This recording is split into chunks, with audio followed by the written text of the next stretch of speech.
Dobar dan prijatelji, dobrodošli na moj kanal. Evo jednog jednostavnog recepta, nešto što možete napraviti uveče pa ispeći ujutru. Možete odmah peći kao što ću sada ja uraditi. Napravit ću jednu pitu sa tortiljama. Jednostavno, brzo, lako, pa da krenemo sa postupkom. Pripremila sam 5 jaja, znači može 4 do 5, sad sve zavisi i od veličine jajeta. I dodat ću malo soli. Sir koji ću ja koristiti nije dovoljno slan, pa sam posolila vaš sir ako je slan, a nemojte toliko da solite. I umutit ću jaja. Dodat ću 200 ml jogurta, možete koristiti i kiselo mleko ako imate. 100 ml ulja. Sve lepo sjedinite, promešajte.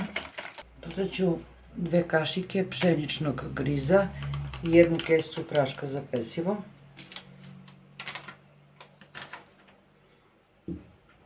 Izmešat ću. I bar 5 minuta ostavite da malo griz nabubri.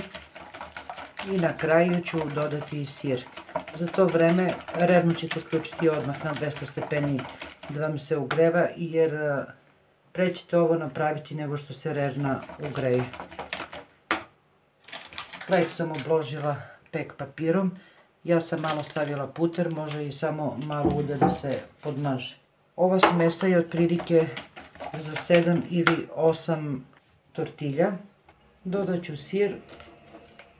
Sir stavite po ukusu, od 200 do 300 grama. Ako volite više sir, možete staviti i više. I sada je ostalo jedino da ređemo, da pakujemo tortilje.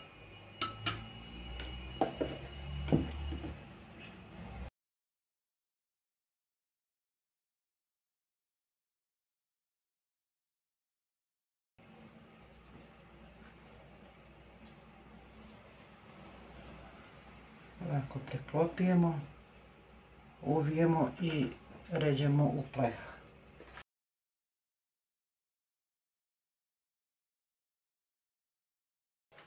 Ređene tortilje ću samo ovako sada malo nožem, da bi smesa koja mi je ostala prodrla u svaku tortilju. Vrlo se kratko peče, nekih 15 do 20 minuta, zato što je ovo već pečeno testo, samo onoliko koliko da se zapeče lepo smesa koju sipamo.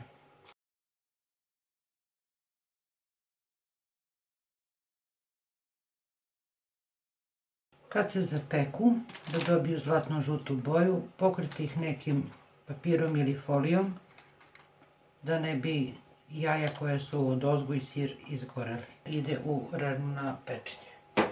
Pita od tortilja se ispekla. Pogledajte kako je to mekano. Za čas posla. Evo sad ću da odvojim parče da vidite u preseku kako izgleda. Jedan obrok na brzinu uz čašu jogurta, kečapa, već šta volite. Idealan doručak, bez mnogo muka. Sad ću da isečem da vidite i presek. Još je vrela, evo unutra je puna fila, znači nije uopšte to suvo. Ukusno, kao sa domaćim korama. Nadam se da će vam se svidjeti ovakav jedan moj predlog, da ćete probati. Ako vam se moji recepti sviđaju, zapratite moj kanal, lajkujte, komentarišite. To bi mi puno značilo. Hvala vam puno na podršci. Želim vam svako dobro i prijatno do sljedećeg videa. Veliki pozdrav!